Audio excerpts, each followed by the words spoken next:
नमस्कार, मैं हूं आपके साथ सोनिया चौहान। अमर छत्तीसगढ़ में आप सभी का स्वागत है। रुक करते हैं खबरों की ओर। भूमाफियाओं के हौसले बुलंद होते नजर आ रहे हैं और इसी बीच प्रशासन ने भी अपनी कमर कस ली है। वहीं आपको बता दें कि जांजगीर चांपा जिले में अवैध प्लॉटिंग और अतिक्रमण करने वालों के खिलाफ जिला प्रशासन ने अपने अभियान चलाकर कार्रवाई की, जिसके बाद भूमाफियाओं में हड़कंप मच गया।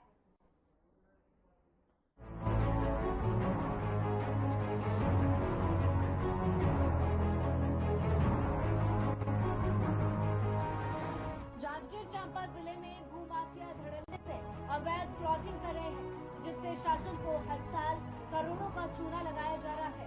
कॉलोनी के नाम पर अवैध प्लॉटिंग और अवैध कॉलोनी के चंगुल में फंसे लोगों की शिकायत के बाद जिला प्रशासन अब सख्त नजर आ रहा है और राजस्व अधिकारी के साथ सभी नगर पालिका और नगर पंचायतों के अधिकारियों को अवैध प्लॉटिंग पर कार्रवाई के निर्देश दिए हैं, जिसके बाद 100 से ज्यादा अवैध प्लॉटिंग को चिन्हित कर कार्रवाई भी शुरू कर दी गई है। जिला प्रशासन के सख्त रवैये के बाद अब भूमाफियाओं में हड़कंप मच गया है और अवैध प्लॉटिंग को किसानों की बंकरी दिखाकर अधिकारियों को गुमराह कर कार्रवाई पर रोक लगवाने में जुटे हैं। लेकिन जिला प्रशासन अब इस मामले में कड़ी कार्रवाई करने की तैयारी में है। जिला प्रशासन के द्वारा जिले में जो है सर्वेक्षण करने के पश्चात लगभग 305 के आसपास अवैध प्लाटिंग चिन्हांकित किए गए हैं और राजस्व अधिकारियों को आदेशित किया गया है और सीएमओ लोगों को नगर पालिका क्षेत्र में आदेशित किया गया है कि जहां भी अवैध प्लाटिंग है उस पर सख्त कार्रवाई किया जाए। इसी के अनुरूप जो है कंटिन्यू विगत 7-8 दिन से जिले में अवैध प्लाटिंग के विरुद्ध कार्रवाई जो चल रही है और वहाँ पर जेसीबी को ले जाकर के उसको प्लेन किया जा रहा है और लगभग 12 प्रकरणों में हम लोगों ने उसमें एफआईआर भी किया हुआ है नगर पालिका क्षेत्रों में। कंटिन्यू उस पर जो है कार्रवाई जिला प्रशासन के द्वारा की जा रही है। अवैध प्लॉटिंग प्रशासन के लिए चुनौती बनी हुई है। वहीं भूमाफिया इतने सक्रिय हो चुके हैं कि अधिकारियों को गुमराह कर कार्रवाई पर रोक लगवाने में जुटे हैं, लेकिन जिला प्रशासन भी कार्रवाई करने से पीछे नहीं हट रहा। Bureau report.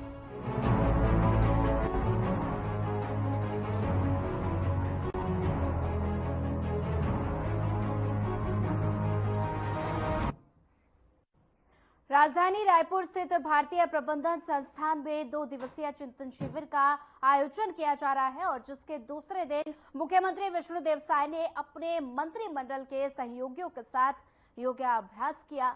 देखिए, बता दें कि भारतीय प्रबंधन संस्थान शिविर का आयोजन, तस्वीरें रायपुर से है जहां भारतीय प्रबंधन संस्थान शिविर का आयोजन किया गया और साथ ही बता दें कि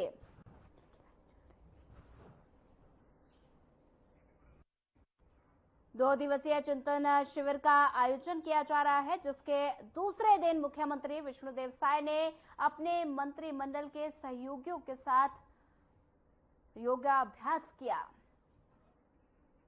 तस्वीरें रायपुर से हैं जहां पर सीएम विष्णुदेव साय ने योगाभ्यास किया और साथ ही बता दें कि भारतीय प्रबंधन संस्थान शिविर का आयोजन।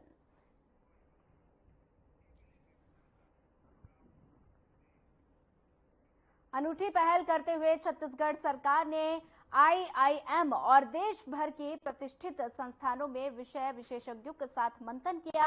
रायपुर आईआईएम में आयोजित इस 2 दिवसीय चिंतन शिविर का शुभारंभ मुख्यमंत्री विष्णुदेव साय ने किया। शिविर में मुख्यमंत्री के साथ उप मुख्यमंत्री अरुण साव और विजय शर्मा और साथ ही मंत्रिमंडल के अन्य सहयोगियों ने भी हिस्सा लिया और इस तरह से देश में विषय विशेषज्ञों के साथ बौद्धिक विमर्श और चिंतन शिविर गुजरात में आयोजित किया गया था।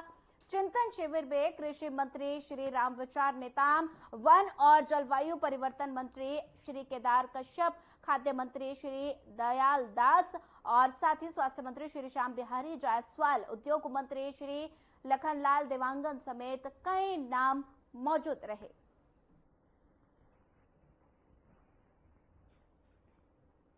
अनूठी पहल करते हुए छत्तीसगढ़ सरकार ने आईआईएम और देश भर के प्रतिष्ठित संस्थानों के विषय विशेषज्ञों के साथ मंथन किया। रायपुर आईआईएम में आयोजित इस 2 दिवसीय चिंतन शिविर का शुभारंभ मुख्यमंत्री विष्णुदेव साय ने किया।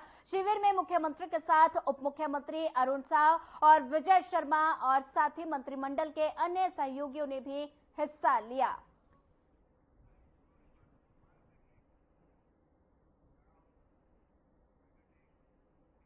चलिए बढ़ते हैं अगली खबर की ओर। जांजगीर चांपा में अपराधियों के हौसले इस कदर बुलंद हो चुके हैं कि गैंग बनाकर दिन दहाड़े मारपीट करने लगे और ऐसी एक घटना सामने आई जहां दर्जन भर से ज्यादा बदमाश लाठी डंडे लेकर दुकान में घुस गए और व्यापारी के साथ मारपीट किए। वहीं इसके बाद दुकान में तोड़फोड़ कर वो फरार हो गए और पूरी घटना सीसीटीवी कैमरे में कैद हो गई। फिलहाल पुलिस ने मामला दर्ज कर लिया है और आरोपियों की तलाश फिलहाल जारी है।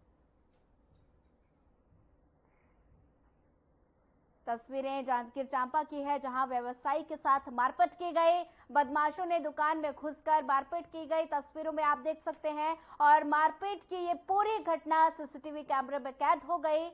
तस्वीरें जांजगीर चांपा की। बदमाशों ने दुकान में घुसकर मारपीट की और व्यवसायी के साथ मारपीट की और साथ ही पूरी घटना का सीसीटीवी कैमरे में कैद हो गया।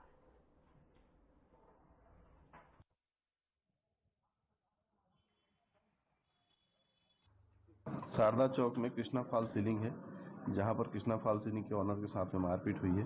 पुरानी मोटरसाइकिल स्टैंड में खड़ी करने की बात को लेकर बातचीत हुई, जिससे उसकी मोटरसाइकिल गुम हो गई थी, उसका कहना था, और फिर वापस मिल गई थी। इसी बात को लेकर के मारपीट हुई है। जल्दी ही आरोपियों को गिरफ्तारी की जाएगी जो इस घटना में संलिप्त है।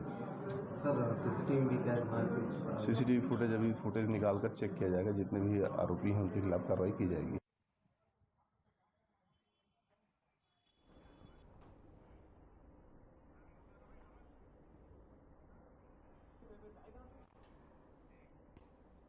चलिए बढ़ते अगली खबर की ओर। बाइक सवार 2 युवकों ने लूट की घटना को अंजाम दिया। युवकों ने किसान से 3.25 लाख रुपए की लूट की और साथ ही आंख में मिर्ची पाउडर डालकर चाकू उड़ाकर किसान से लूट की। किसान धमदा स्थित बैंक ऑफ इंडिया से पैसा निकाल कर आ रहा था और तभी पूरा मामला साले खुर्द गांव का बताया जा रहा है और मामले में फिलहाल जांच शुरू कर दी गई है।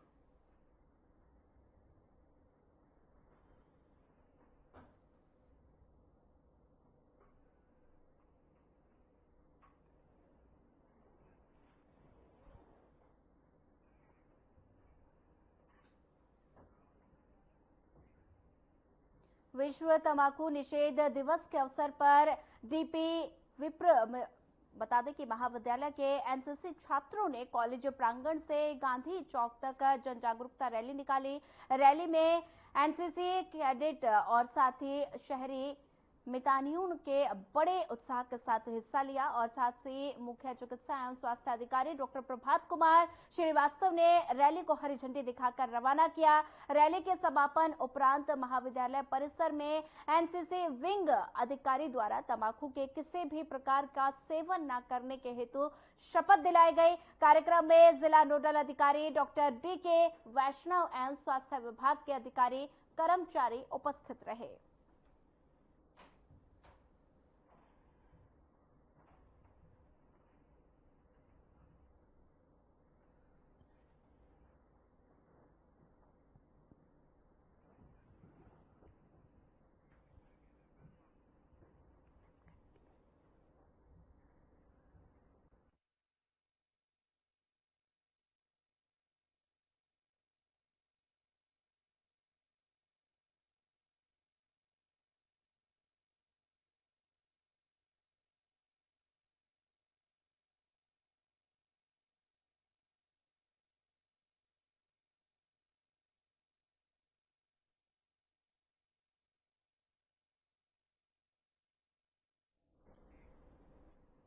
दुर्ग के गांव में गहरीकरण के नाम पर मुरुम माफिया तालाब को मौत का कुआं बना रहे हैं, जिस पर ग्रामीणों का गुस्सा फूटा और ग्रामीणों ने इसका विरोध किया। आखिर क्या है पूरा मामला, इस रिपोर्ट से समझिए।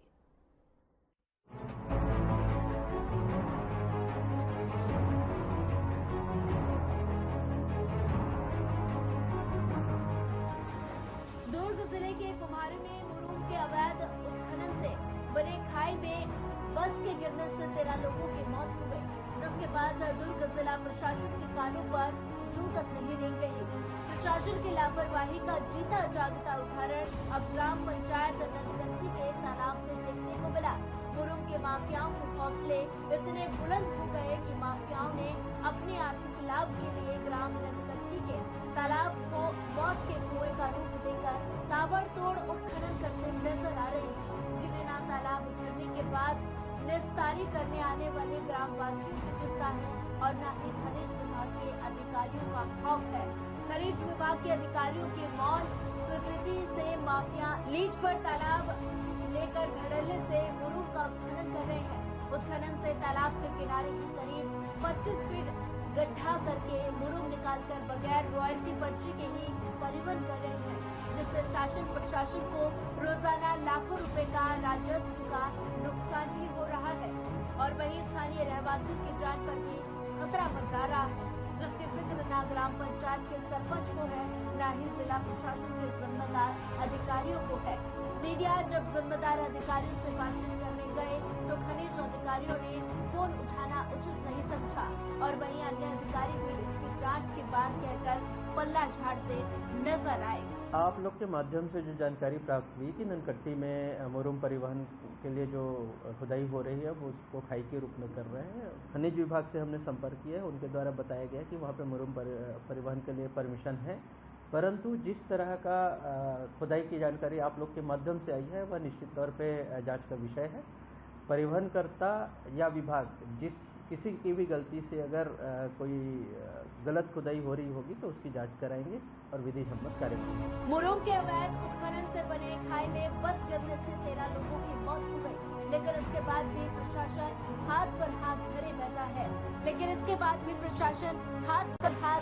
बैठा है। मुरुम माफियाओं के हौसले इतने बुलंद हो गए कि वो नियमों की धज्जियां उड़ा रहे हैं।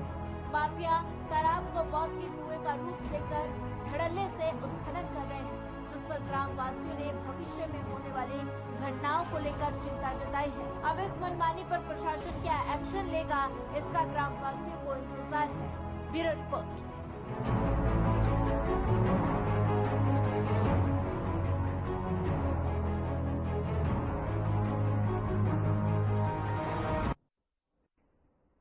दुर्ग जिले के उतई नगर पंचायत क्षेत्र में शीतला तालाब गहरीकरण और सौंदर्यीकरण को लेकर चल रहा गतिरोध अब समय के लिए थम गया है और साथ ही तालाब की खुदाई को लेकर ग्रामीण महिलाओं का गुस्सा फूटा। महिलाओं ने गुस्सा होकर पंचायत भवन का घेराव किया। आखिर क्या है पूरा मामला, देखिए इस रिपोर्ट में।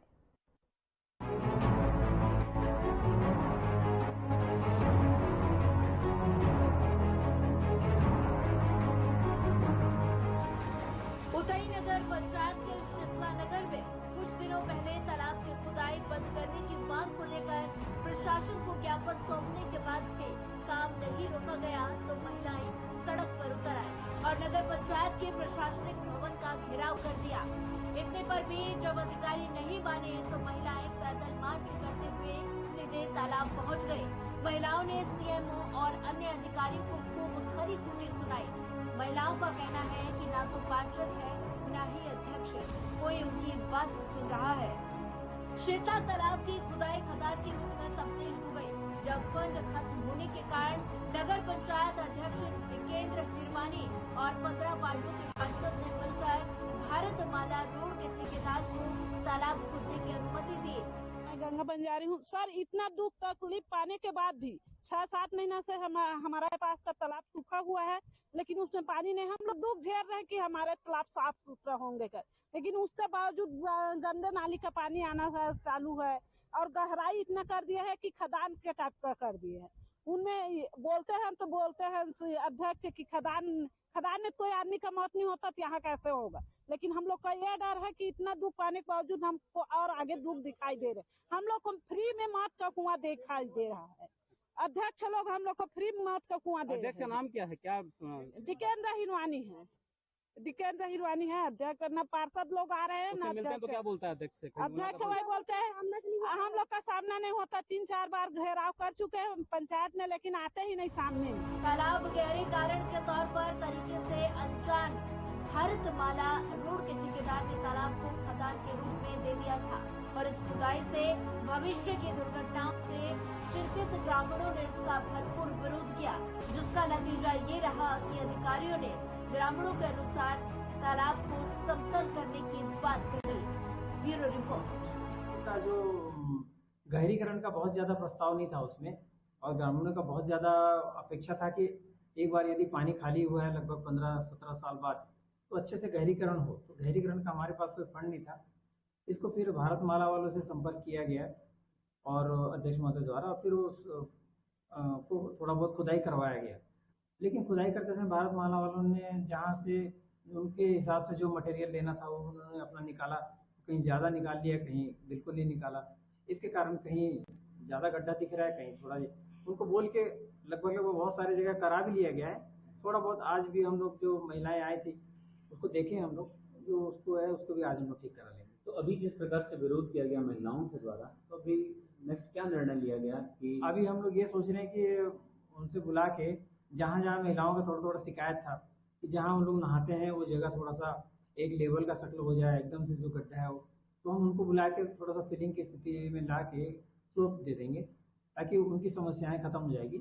फिर बाकी जो काम है चलता है। तो आपने इस रिपोर्ट में देखा कि ग्रामीणों ने तालाब की खुदाई का विरोध किया।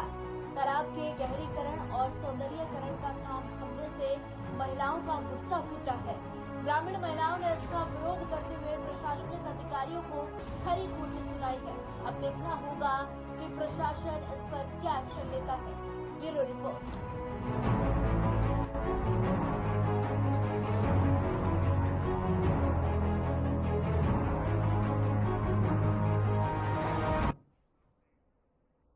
रायपुर में अमृतकाल छत्तीसगढ़ विजन 2047 डॉक्यूमेंट तैयार करने के लिए राज्य नीति आयोग द्वारा विषयवार वर्किंग ग्रुप गठित किए गए हैं और आपको बता दें कि नवा रायपुर स्थित नीति भवन में सामाजिक समावेशन विषय पर गठित कार्य समूह की प्रथम बैठक राज्य नीति आयोग के उपाध्यक्ष अजय सिंह की अध्यक्षता में संपन्न हुई। बैठक में सामाजिक समावेशन पर संबंधित विभागों के अधिकारियों ने विस्तार से चर्चा की और साथ ही सामाजिक समावेशन के लिए प्रमुख लक्ष्य, चुनौतियां और विभागीय विजन के संबंध में प्रस्तुतिकरण दिया गया। वहीं राज्य नीति आयोग के सदस्य डॉक्टर के सुब्रमण्यम ने राज्य नीति आयोग द्वारा अमृतकाल विजन 2047 विजन डॉक्यूमेंट तैयार करने के लिए गठित कार्य समूह के बारे में विस्तार से बताया।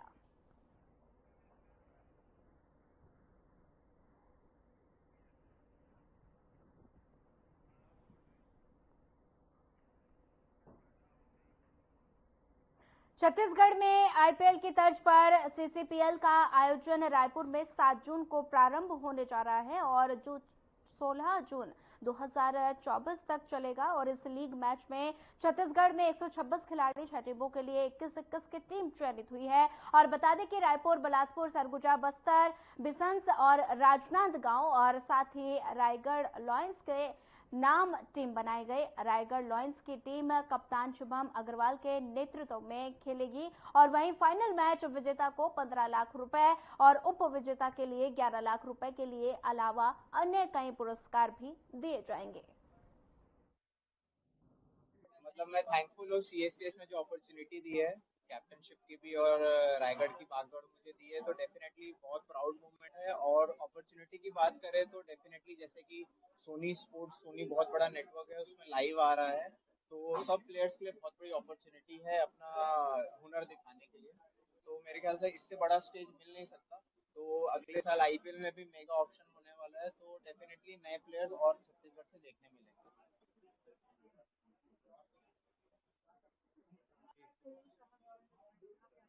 नहीं, हमेशा जब आप पहले मैच खेलने जाओ तो उतना ही प्रेशर रहता है, कोई भी मैच हो। तो डेफिनेटली जो भी मैच हो, ये भी मैच वैसा ही मैच है, बस सब मैच में सेम प्रेशर रहता है। तो डेफिनेटली ये भी एक और मजा भी आएगा कि सब अपने लोगों के बीच आपस में भिड़ेंगे, तो फन के साथ भी है और प्रेशर तो डेफिनेटली हर गेम में रहता है। इसमें जैसा कि हमारे पूर्ववर्ती ने बताया, इसमें 150 खिलाड़ियों की लिस्ट बनाई गई है। इसमें 6 टीमों का चयन किया गया है। 21-21 खिलाड़ी करके 126 खिलाड़ियों को इसमें चुना गया है, जिसमें बस्तर, बिसंस, राजनांदगांव, बिलासपुर, रायपुर, सरगुजा और रायगढ़ लायंस के नाम से टीमों को चुना गया है। इसमें 6 जून से टीमें वहां पहुंच जाएंगी। 7 जून से 16 जून तक इस CCPL टूर्नामेंट का आयोजन होगा। इस टूर्नामेंट में 15 लाख रुपए की प्रथम विनर की राशि रखी गई है। द्वितीय के लिए 11 लाख रुपए रखे गए हैं। उसके अलावा अन्य कई पुरस्कार हैं। इसको पूरा IPL की तर्ज पर किया जा रहा है, बहुत ही तामझाम के साथ। मैं मीडिया के साथियों को धन्यवाद देता हूं जिसमें आप सभी का सहयोग मिला जी। इसमें प्रत्येक दिन IPL की तर्ज पर 2 मैच होंगे। पहला मैच 3 बजे आरंभ होगा, दूसरा मैच 7:30 बजे आरंभ होगा। एक मैच दोपहर को और एक मैच रात को होगा। डे और नाइट दोनों मैच होंगे और ये लीग पद्धति पर हो रहा है। इसमें लास्ट में जो क्वालिफायर और एलिमिनेटर है उस तर्ज पर भी किया जाएगा। अंततः 2 टीमें फाइनल पहुंचेंगी। इसमें इम्पैक्ट प्लेयर का भी प्रावधान रखा गया है। इस प्रकार से मुझे लगता है कि बहुत ही आनंद मिलेगा, मजा आएगा। और सबसे बड़ी बात है कि इसे टीवी पर भी लाइव दिखाया जाएगा दर्शकों के लिए। तो सोनी टीवी पर आप सभी दर्शक जो हैं वो उसके स्पोर्ट्स चैनल पर इसे देख सकते हैं। छत्तीसगढ़ क्रिकेट संघ का बहुत ही बेहतरीन आयोजन है नए खिलाड़ियों को आगे लाने का, और आजकल जो IPL के तर्ज में खिलाड़ियों को खेलने का परफॉर्मेंस करने का जो मौका दिया जा रहा है, उसी की तर्ज में छत्तीसगढ़ स्टेट क्रिकेट संघ इस आयोजन को कर रहा है। और उसमें जितने भी नए प्लेयर हैं और रणजी ट्रॉफी प्लेयर हैं, खासकर जो T20 टेस्ट के प्लेयर हैं, उनको आगे लाने के लिए उनको और बढ़िया प्लेटफॉर्म मिलने वाले हैं। इसके लिए आयोजन है। और हमारे लिए जो सबसे अच्छी बात है कि रायगढ़ जिले को रायगढ़ लायंस के नाम से एक एंट्री मिली हुई है। और उसमें से भी बढ़िया बात है कि हमारे पास शुभम जैसा कैप्टन, ये पूरे सिर्फ छत्तीसगढ़ के प्लेयर हैं। इसमें वो प्लेयर जो रणजी ट्रॉफी खेल रहे हैं, 23 खेल रहे हैं, 19 खेल रहे हैं, जो अच्छे प्लेयर हैं, उन सबको मौका दिया गया है। लगभग 150 प्लेयरों की लिस्ट बनी है। उसमें से 126 की पहली सूची जारी हो चुकी है। अगर कोई अनफिट होगा तो फिर उनके जगह। फिलहाल इस बुलेटिन में इतना ही। ज्यादा खबरों के लिए बने रहिए हमारे साथ। नमस्कार।